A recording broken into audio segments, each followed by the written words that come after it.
බලංකු බං සීන් එක අපේ සීයන ඉඳර වැල්ලනේ හිනාවෙන්න එපායකෝ හිනාවෙන්න දෙයක් නෙවෙයි මං එනම් ගෙදරට ගිහින් එන්න මට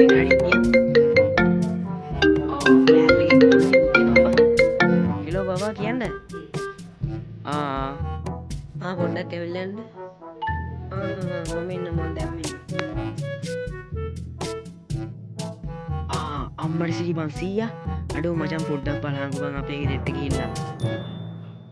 අඩෝ හරියට මම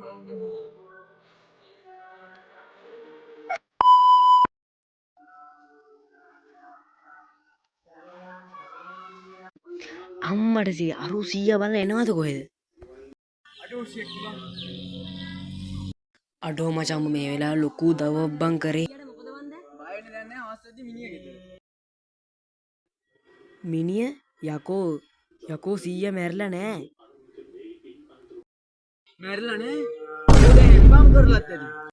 මලේ මතත් හිතයි කරන්න ආදරේ තනි කමේ පාළුවේ